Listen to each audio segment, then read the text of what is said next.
नमस्कार सकलके स्वागत आपनारा देखছেন দি বং অ্যাস্ট্রো ইউটিউব চ্যানেল। আমি আপনাদের সঙ্গে অ্যাস্ট্রোলজার ডক্টর নীলাদ্রি নারায়ণ বসু। আলোচনা হবে জুন মাসের রাশিফল নিয়ে। দেখতেই পাচ্ছেন পেছনে লেখা রয়েছে সকলকে স্বাগত। আজকের ভিডিওটা চেষ্টা করেছি আপনাদের জন্য একটুখানি চিত্তাকর্ষক করবার, তাই জন্যই এইভাবে বোর্ডে আঁকিবুকি করে আপনাদের জন্য পরিশ্রম করা। আর দৈনিক রাশিফল তো অবশ্যই পাচ্ছেন, সঙ্গে থাকছে আপনাদের আরো অনেক চমক, তাই সঙ্গে থাকতে ভুলবেন না। পাশাপাশি এখন আমরা আলোচনা করব মিথুন রাশির কেমন যেতে চলেছে জুন মাস, সেই নিয়ে। মিথুন রাশি জাতক জাতিকাদের জন্য অবশ্যই কিন্তু জুন মাস আপনাদের জন্য খুলতে চলেছে বিশেষ দরজা। কিসের? সৌভাগ্যের না দুর্ভাগ্যের? সেটাই আলোচনা করব ভিডিওর বাকি পার্টে। তাই টান টান উত্তেজনাপূর্ণ এই আলোচনা, সঙ্গে থাকুন। একটা মিনিটও মিস করা যাবে না, কারণ প্রতিটা সেগমেন্টে থাকছে আপনাদের জন্য স্পেশালাইজড আমার পক্ষ থেকে রেমেডি, যেটা করলে আপনারা কিন্তু কিছুটা উপকার অবশ্যই পাবেন। এবং এই যে হঠাৎ করে টাকা প্রাপ্তি বা আদেও সেটা হবে কিনা, সেটার পাশাপাশি পুরনো প্রেমের প্রত্যাবর্তন হবে কিনা, এবং গোপন সূত্র কতটা ক্ষতি করবে বা তারা কতটা ষড়যন্ত্র তৈরি করবে, সেগুলো থেকে বাঁচার উপায় কি, সেগুলো নিয়েও কিন্তু থাকবে এই ভিডিওতে বিশেষ দিক নির্দেশনা। তাই সঙ্গে থাকুন আর শুনতে থাকুন এই ভবিষ্যৎবাণী। দেখুন, চলে আসুন প্রথমেই গ্রহ গোচর নিয়ে আলোচনায়, যেটা আমরা প্রথমেই পেয়ে যাচ্ছি এখানে। এখানে একটা ছোট্ট করে আমরা 15 তারিখের আশেপাশের একটা ছক তৈরি করেছি, যেখানে গ্রহ গোচর দেখানো রয়েছে। আর এটাকে প্রথমে আমরা সেন্ট্রালাইজ করেছি 1 নম্বর ঘর, অর্থাৎ মেষ রাশিকে কেন্দ্র করে, সেই অনুযায়ী হবে। আমি এখান থেকে বুঝিয়ে দেবো, অসুবিধার কিছু নেই, একটু ধৈর্য ধরে শুনবেন। 6 জুন গ্রহ গোচর, যেটা জুন মাসের গ্রহ গোচরে বুধ মিথুন রাশি অর্থাৎ আপনাদের রাশিতেই আসছে। আবার 22 জুন কিন্তু আপনাদের রাশি থেকে দ্বিতীয় অর্থাৎ কর্কটে তার গোচর কিন্তু হয়ে যাবে। শুক্র বৃষ রাশিতে প্রবেশ করবে অবশ্যই কিন্তু 29 জুন, তার আগে তার অবস্থান থাকবে কিন্তু মেষ রাশিতে যথারীতি। 15 জুন সূর্য আপনাদের রাশিতে অর্থাৎ মিথুন রাশিতে গোচর করবে, তার আগে তার দ্বাদশে অবস্থান অর্থাৎ কিন্তু বৃষ রাশিতে থাকা হবে 15 জুন। এর আগে সকাল 6টা 43 পর্যন্ত, 15 জুনের সকাল 6টা 43 পর্যন্ত সূর্য গ্রহ কিন্তু বৃষ রাশিতেই থাকতে চলেছে। মঙ্গল গ্রহ 7ই জুন কর্কট থেকে সিংহ রাশিতে যাবেন, অর্থাৎ আপনাদের রাশি থেকে দ্বিতীয় থেকে তৃতীয় চলে যাবেন। এবং এটা কিন্তু তৃতীয় গিয়ে মঙ্গলের সঙ্গে অবশ্যই অঙ্গারক দোষ তৈরি করবে। মিথুন রাশি জাতক জাতিকারা হয়ে যান সতর্ক, এটার উপরে অনেক কিছু ডিপেন্ড করবে। আমি এবার ছোট্ট করে এখানটা একটু বুঝিয়ে দিই। সেটা হচ্ছে, এইটা হচ্ছে আপনাদের রাশি, যেখানে আপনারা দেখতে পাচ্ছেন 15 তারিখে বুধের সঙ্গে বৃহস্পতি একসঙ্গে থাকা হচ্ছে, এবং সূর্য এখানে জয়েন করে যাবে 15 জুন 6টা 44-এর পরে। এবং এই যে জায়গাটা তৈরি হচ্ছে, ঠিক এই জায়গায় কিন্তু সূর্য বুধ বৃহস্পতির একটা সুন্দর যোগ তৈরি হবে, যাকে আমরা কিন্তু রাজযোগ হিসেবে বলি, কারণ 3টে শুভ গ্রহ আপনাদের রাশিতে আসছে 15 জুনের সকাল 6টা 43-এর পর। তার পাশাপাশি তৃতীয় থাকছে হচ্ছে মঙ্গল এবং কেতুর কিন্তু অবশ্যই অঙ্গারক দোষ। চতুর্থ, পঞ্চম, ষষ্ঠে কোনো গ্রহ নেই, সপ্তমে কোনো গ্রহ নেই। অষ্টমে থাকতে চলেছে কিন্তু অবশ্যই চন্দ্র, যাকে আমরা খুব একটা গুরুত্ব দিই না, কারণ 2.25 দিনে ঘর পরিবর্তন হয়ে যায়, ফলে এই চন্দ্রের প্রভাব কিন্তু শুধুমাত্র আপনাদের দৈনিক রাশিফলের উপরেই পড়ে। চলে আসবো তারপর নবমের রাহুর অবস্থান থাকবে, আর তার সঙ্গে সঙ্গে থাকবে হচ্ছে দশমে শনি গ্রহ, আর একাদশে থাকতে চলেছে শুক্র। এটা আপনাদের পুরো ছকটাকে নিয়ন্ত্রণ করবে। তাই আমি এবার এক এক করে স্পেসিফিক্যালি সেগমেন্ট ওয়াইজ যেমন আলোচনা করি তাতে ফেরত আসি। শুরুতেই বলবো সতর্ক থাকতে হবে। পজিটিভিটি প্রচুর রয়েছে, যদি সতর্ক থাকা যায় পুরো পজিটিভিটিটাই ঘরে তুলে নেওয়া যাবে। চলে আসবো আমরা কেরিয়ার নিয়ে আলোচনায়। কেরিয়ার, এবং এখানে আমরা দুটো পার্টে ভাগ করেছি, চাকরি এবং ব্যবসা। চাকরির ক্ষেত্রেও আমরা আবার দুটো ভাগে ভাগ করেছি, অর্থাৎ সরকারি চাকরি, বেসরকারি চাকরি। তবে সর্বপ্রথমে যারা এখনো কর্মহীন রয়েছেন, কোনোভাবেই না চাকরি না ব্যবসা কিছুই করে ওঠা হচ্ছে না, তাদের বিষয় নিয়ে করব আলোচনা। সেটা খুবই ইম্পর্টেন্ট, তাই না? কারণ হচ্ছে যে আমরা তো কেউ না কেউ কিছু না কিছুতে ইনভলভ রয়েছি, কিন্তু যারা ইনভলভ নেই তারা কি করবেন? অবশ্যই তাদের ক্ষেত্রে যদি আমরা বলি প্রথমে, সেটা হচ্ছে অনেক মানুষজনেরই 15 জুনের পরবর্তী সময় চাকরি প্রাপ্তির সুযোগ রয়েছে। যারা ব্যবসা করবেন ভাবছেন আর ভাববার প্রয়োজন নেই, আপনাদের জন্মছক অনুযায়ী জ্যোতিষীর সঙ্গে পরামর্শ করে ব্যবসা শুরু করুন, অবশ্যই ভালো চলবে। নিশ্চিত রূপে সেটিকে কাজে লাগাবেন এবং সেটার জন্য ভালো সময় হচ্ছে 2রা জুন থেকে 14ই জুনের মধ্যে সময়, নতুন ব্যবসা শুরুর জন্য খুব ভালো, এটাকে কাজে লাগান, নিশ্চিত ভালো হবে। পরবর্তীতে যে বিষয়টা নিয়ে বলবো সেটা খুব ইম্পর্টেন্ট একটা বিষয়, সেটা হচ্ছে এই যে 15 থেকে 18ই জুনের মধ্যেকার সময়, এই সময় কিন্তু চাকুরিতে যারা এতদিন কর্মহীন রয়েছেন তাদের জব জয়েন করবার সুযোগ রয়েছে। এবার আসবো যারা বেসরকারি কর্মের সঙ্গে যুক্ত তাদের নিয়ে আলোচনায়। তো সেখানে বলবো বেসরকারি কর্মের সঙ্গে যারা যুক্ত তারা কিন্তু কর্মস্থলে খুব গুরুত্বপূর্ণ পরিবর্তনের মধ্যে দিয়ে যাবেন। জব সুইচিং, জব চেঞ্জ এগুলো হওয়ার সম্ভাবনা রয়েছে, অথবা আপনার পজিশন চেঞ্জ হলো, এই ব্যাপারটাও হওয়ার একটা সম্ভাবনা কিন্তু রয়েছে, এবং তার মাধ্যমে আর্থিক শুভ পজিশনে যাওয়ার একটা যোগ রয়েছে। মঙ্গলের সঙ্গে কেতুর অবস্থান আপনাদের পরাক্রম বৃদ্ধি করবে অবশ্যই 7ই জুনের পরবর্তী সময়। তার পাশাপাশি যখনই মঙ্গল কেতু একসঙ্গে আপনাকে পরাক্রম দেবে, ঠিক একইভাবে 15ই জুন 6:44 পর থেকে কিন্তু আপনারা বুধ, বৃহস্পতি এবং সূর্য এই 3 গ্রহের একসঙ্গে থাকবার ফলে কিন্তু আরো পজিটিভিটি পেতে চলেছেন। সরকারি চাকরির সঙ্গে যারা যুক্ত তাদের কিন্তু ডিপার্টমেন্টাল পরীক্ষা দিয়ে সফল হওয়ার সম্ভাবনা রয়েছে। ঊর্ধ্বতন কর্তৃপক্ষের সঙ্গে সমন্বয় বৃদ্ধি পাবে, তারা আপনাদের উপর অনেকটা ডিপেন্ডেন্ট হবেন এবং অনেক ভারী ভারী প্রজেক্টের জন্য আপনাদের নাম প্রস্তাব করবার একটা সম্ভাবনা এখানে কিন্তু দেখতে পাচ্ছি। ফলে জুন মাস অনেক বছর পর আপনাদেরকে অনেক কিছু দিতে চাইছে, আমার কথাগুলো মাথায় রাখুন, সেই মতো এগোন, ডেফিনেটলি ভালো ফলাফল পাবেন। চলে আসবো ব্যবসায়ীদের নিয়ে আলোচনা। নতুন যোগাযোগ, সৃজনশীলতা আপনাদের মধ্যে থাকবে, আসবে, বিশেষ করে 15 তারিখের পর থেকে। তার পাশাপাশি ব্যবসা আপনাদেরকে এগিয়ে নিয়ে যাবে। যারা মনে করছেন ব্যবসা সম্প্রসারণ করবেন, ব্যবসা এগিয়ে নিয়ে যাবেন, আপনার জন্য সময় কিন্তু ভালো, অবশ্যই সেটিকে কাজে লাগান। নিশ্চিত রূপে উন্নতির যোগ কিন্তু দেখা যাচ্ছে।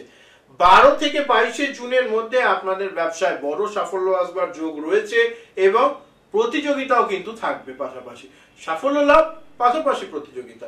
আসল প্রতিযোগিতা না থাকলে তো সাফল্য আসবে কি করে, তাই না?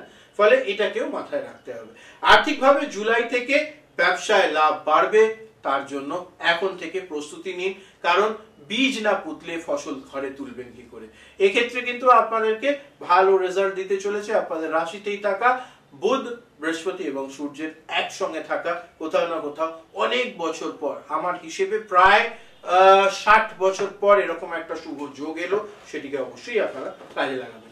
চলে আসুন পরবর্তী সেগমেন্ট নিয়ে আলোচনা, যেটা খুব ইম্পর্টেন্ট সেগমেন্ট হতে চলেছে আপনাদের জন্য, সেটা হচ্ছে অর্থভাগ্য। এখানে আমরা 3টে সাব টপিকে ভাগ করেছি: আর্থিক লাভ, ব্যয়বাহুল্য বা সতর্কতা এবং রেমিডি। ফলে এইখানে কিন্তু আপনাদের জন্য বিশেষ বিষয়গুলো আমি আলোচনা করব। যারা চাকরি বা ব্যবসার সঙ্গে যুক্ত, আর্থিক প্রাপ্তির যোগ ভালো রয়েছে, আর্থিক প্রাপ্তি হওয়ার সম্ভাবনাও রয়েছে। ধৈর্য ধরে চিন্তা করে আপনারা কনভার্সনের উপরে জোর দিন। খরচা পরে, আগে আসতে দিন, তারপর খরচা চিন্তা ভাবনা করবেন।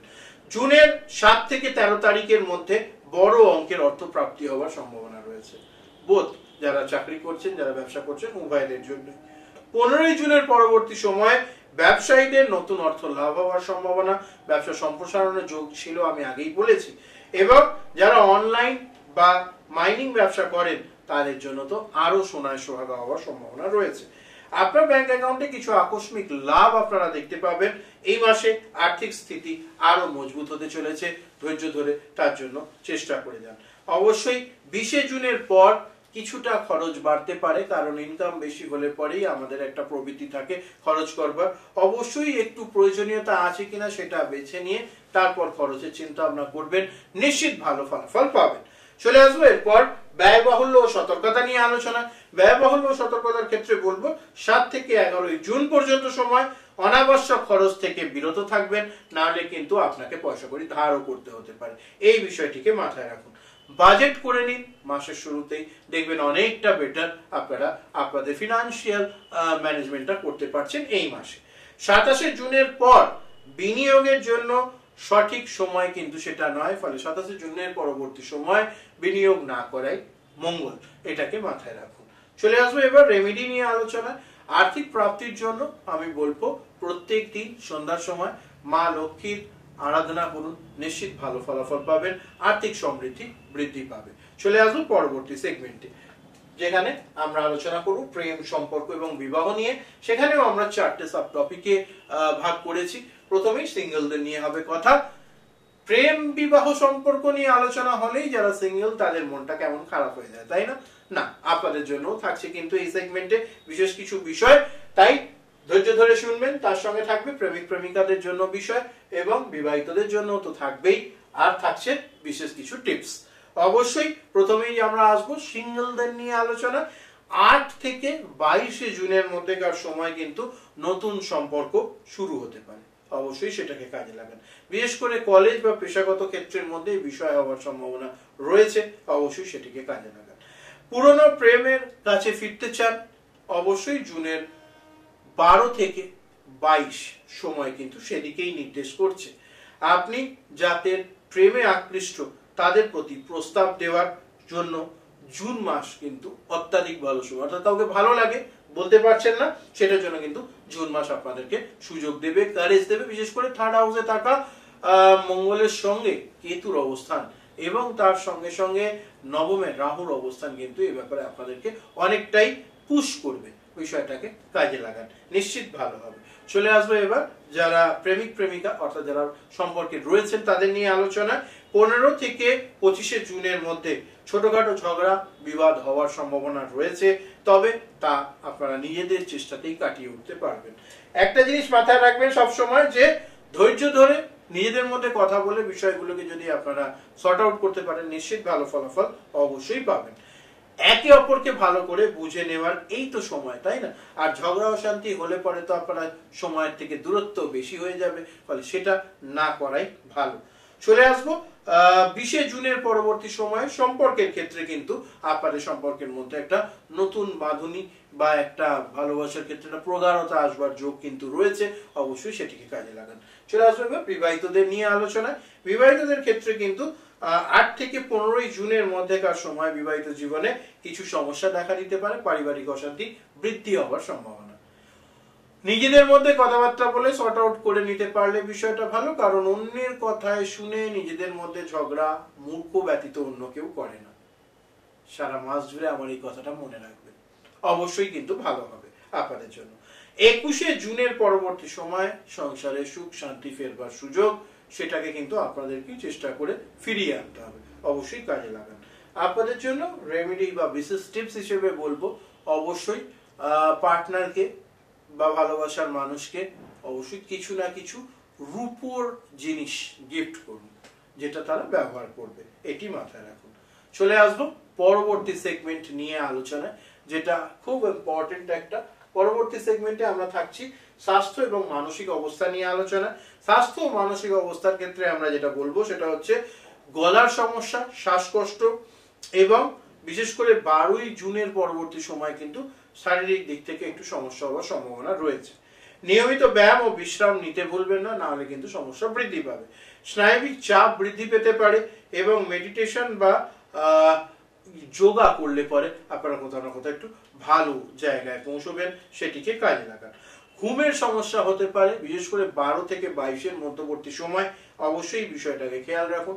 যেহেতু কেতুর সঙ্গে মঙ্গল একসঙ্গে, তাই রক্তঘটিত পীড়া, রক্তঘটিত সমস্যা, লিভারের গন্ডগোল হওয়ার সম্ভাবনা রয়েছে, সতর্ক থাকবেন, অবশ্যই ভালো হবে।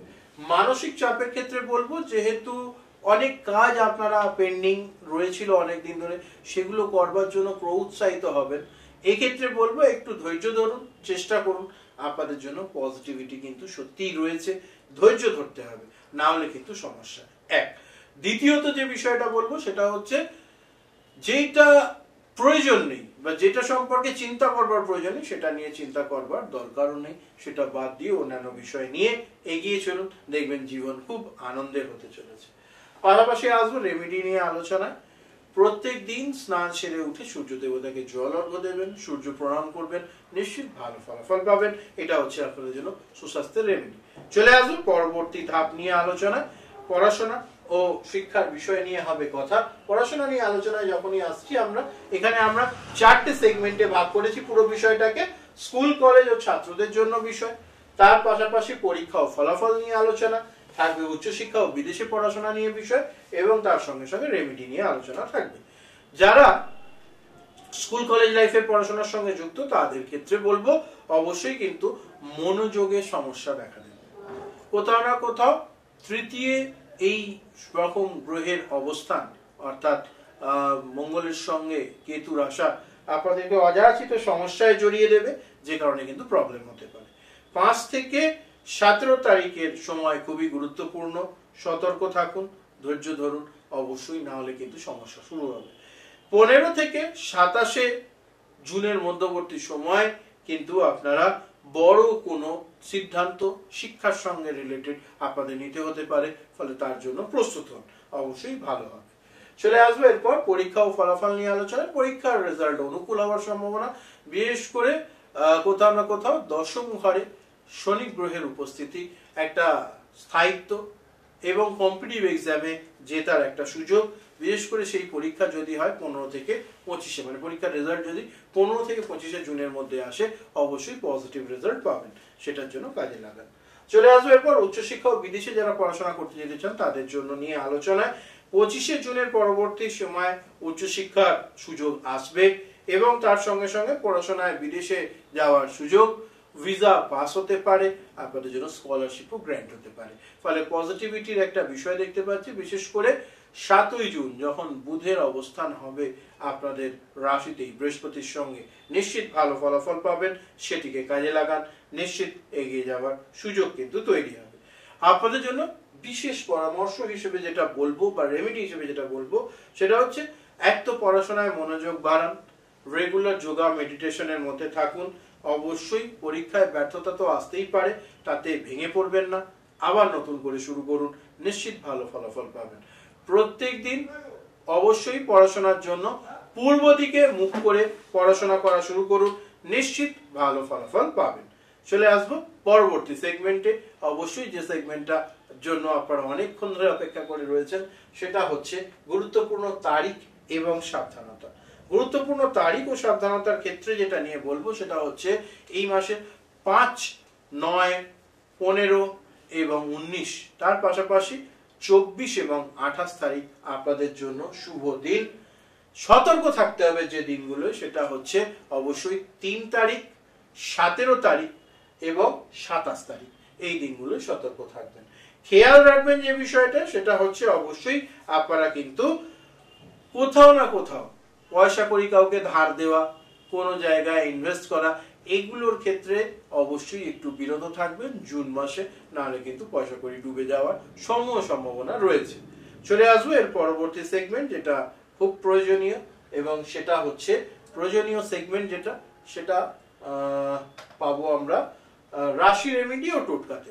অবশ্যই রাশির জন্য প্রতি বুধবার আপনারা মিষ্টি জলের মধ্যে একটু তুলসী পাতা মিশিয়ে সেবন করবেন, নিশ্চিত ভালো ফলাফল পাবেন। অর্থাৎ জলের মধ্যে কিছুটা চিনি জাতীয় জিনিস মিশিয়ে তাতে তুলসী পাতা দিয়ে সেবন করুন, ভালো ফলাফল পাবেন। শুক্র বুধের শক্তি যাতে বাড়ে এবং আপনাকে পজিটিভ রেজাল্ট দেয়, তার জন্য অবশ্যই সাদা দই বা টক দই প্রত্যেক দিন খাবারে রাখুন, নিশ্চিত ভালো ফলাফল পাবেন।